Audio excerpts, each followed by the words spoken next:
Halo, hai Love LK semuanya. Jumpa lagi nih bersama aku dalam sesi pembahasan mengenai sastra Indonesia, mengenai sejarah sastra Indonesia. Jika di video-video sebelumnya aku sudah membahas dan juga mengulas mengenai sastra Indonesia baik pada saat kelahirannya sampai pada kemarin membahas tentang angkatan 45 juga. Nah, di video kali ini aku akan membahas mengenai situasi sastra Indonesia sekitar tahun 1953 ke atas begitu sampai 1960-an lah begitu ya. Nah, lantas bagaimana ya situasi kesastraan di Indonesia pada masa itu? Makanya simak video ini sampai akhir ya, jangan di skip.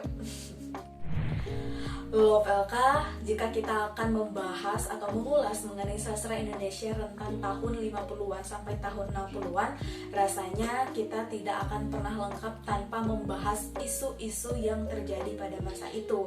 Nah, misalnya nih pada tahun 50-an muncul ke permukaan, menyeruak ke permukaan isu tentang krisis sastra Indonesia.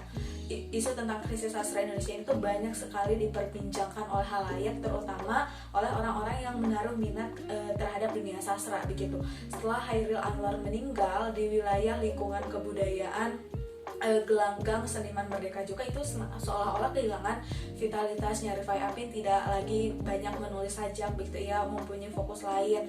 Oh iya nih, pada tahun 1953 di Amsterdam diadakan sebuah simposium, dan untuk pertama kalinya di sana dibacakan tentang impasse, tentang kemacetan atau dalam hal ini krisis sastra Indonesia sebagai akibat dari gagalnya revolusi begitu. Revolusi Indonesia ya lebih tepatnya. Namun ya Love LK, baru nih isu mengenai krisis sastra Indonesia itu benar-benar diperbincangkan sekali, ramai sekalinya itu ketika esai Sujatmoko yang berjudul Mengapa Konfrontasi terbit di majalah Konfrontasi pertengahan tahun 54. Nah, di dalam esainya itu Sujatmoko menyebutkan bahwa sastra Indonesia mengalami krisis sebagai akibat dari krisis kepemimpinan politik. Begitu lebih lanjut juga ia menyebutkan bahwa sastra Indonesia juga mengalami krisis karena yang ditulis ini tuh hanya cerpen-cerpen pendek, hanya cerpen-cerpen singkat yang berkisar atau berkelindan gitu dengan masalah psikologisme perseorangan semata begitu, tanpa lebih dari itu. Roman-roman besar katanya tidak ditulis pada tahun ini. Nah, oleh karena dasar itu pula ia menyebutkan tadi Indonesia mengalami krisis sastra begitu. Esai Mengapa Konfrontasi yang ditulis oleh Sujatmoko ini tentu saja menimbulkan reaksi yang begitu hebat, menimbulkan reaksi yang begitu luar biasa dari para kalangan penikmat sastra begitu, pengamat sastra, terutama dari para sastrawan itu sendiri. Banyak yang menolak penamaan krisis sastra, bahkan mereka tuh menyebutkan bahwa sebenarnya sastra Indonesia itu sedang tumbuh subur, sedang berada dalam masa jaya-jayanya begitu, dalam masa hidup-hidupnya. Ada juga yang menyebutkan bahwa sastra Indonesia itu tidak sedang berada di dalam masa krisis. Isu mengenai krisis sastra Indonesia itu hanya dongeng belaka, hanya mite belaka begitu. Tentu saja orang-orang yang menyebutkan pernyataan-pernyataan itu tuh didukung dengan bukti-bukti yang konkret begitu. Nah, di sisi lain Sitor malah menyebutkannya begini, yang ada itu bukan krisis sastra Indonesia, tetapi krisis akan ukuran penilaian terhadap sastra itu sendiri. Sebenarnya nih ya Love LK, satu di antara alasan utama yang dikemukakan oleh mereka yang menuduh isu tentang krisis sastra Indonesia ini karena kurangnya jumlah buku yang diterbitkan begitu. Geliat atau aktivitas sastra Indonesia tuh hanya tumbuh di majalah saja begitu, misalnya di majalah Gelanggang atau Siasat, Mimbar Indonesia, majalah Jenit, majalah Pujangga Baru, dan juga beberapa majalah yang lainnya.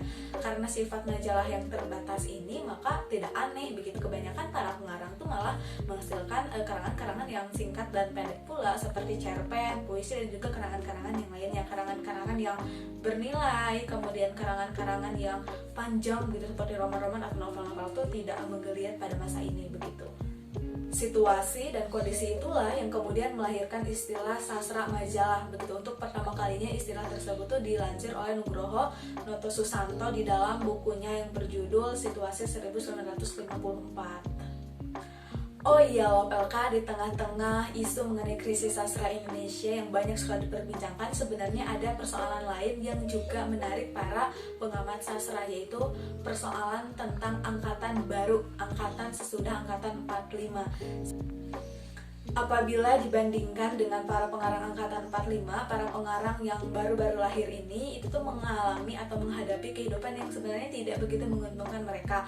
Memang pada dasarnya mereka mendapatkan ruang, mendapatkan tempat gitu ya di halaman-halaman majalah. Tetapi majalah-majalah itu kebanyakan di redakturnya itu dari para pengarang angkatan 45, bahkan mungkin semuanya begitu ya dari redaktur angkatan 45 begitu, sehingga mereka tuh kurang mendapatkan kesempatan yang lebih luas untuk mengidentifikasi dan mendefinisikan diri serta kawan-kawannya. Dan ini juga sebenarnya menjadi hambatan pada saat itu. Agak berbeda dengan Pujangga Baru dan juga angkatan 45, para pengarang periode 50-an ini tuh lebih menitik beratkan pada proses penciptaan begitu. Hal ini juga sebenarnya didasari karena kekurangan pengetahuan mereka. Nah, baru deh setelah mereka mempunyai kesempatan untuk memperluas dan memperdalam pengetahuan mereka mulai merumuskan sebenarnya jati diri mereka begitu, mulai merumuskan cita-cita mereka dan mulai merumuskan kehadiran mereka itu sendiri. Oh iya loh LK, tadi aku menyinggung bahwa banyak sekali karya sastra, terutama dalam hal ini cerpen dan juga puisi, banyak diterbitkan di majalah-majalah. Nah, majalah yang cukup mempunyai peran yang sangat besar, atau dengan kata lain peran yang tidak kecil begitu, adalah majalah kisah. Banyak sekali para pengarang periode ini yang pada mula-mulanya menerbitkan karya-karyanya, mengumumkan karya-karyanya melalui majalah kisah ini. Majalah-majalah lain yang juga turut meramaikan begitu penerbitan karya sastra ini tuh diantaranya ada majalah prosa, ada juga majalah Merdeka, majalah cerita, majalah konfrontasi, dan beberapa majalah lainnya.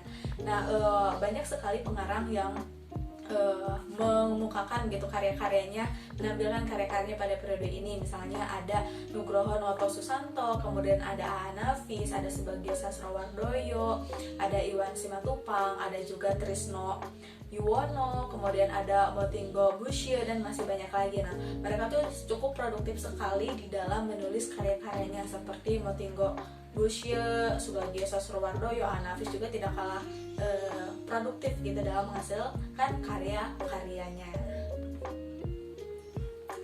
Nah, itu dia Love LK semuanya, beberapa informasi sekilas, sebenarnya gambaran besar saja mengenai situasi sastra Indonesia rentan tahun 50-an sampai ke tahun 60-an. Apabila ada yang mau sharing juga pengetahuannya tentang itu, yuk langsung saja kita pergi ke dalam kolom komentar, kita diskusi di sana. Jangan lupa juga untuk menyukai video ini, bagikan seluas-luasnya, subscribe YouTube channel LK, aktifkan notifikasinya agar Love LK semuanya bisa tahu ketika LK mengunggah video baru.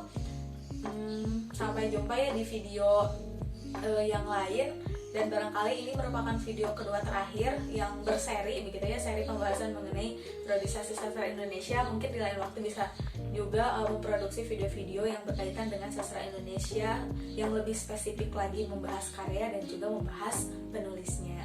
Oke, sampai di sini saja ya, sampai jumpa.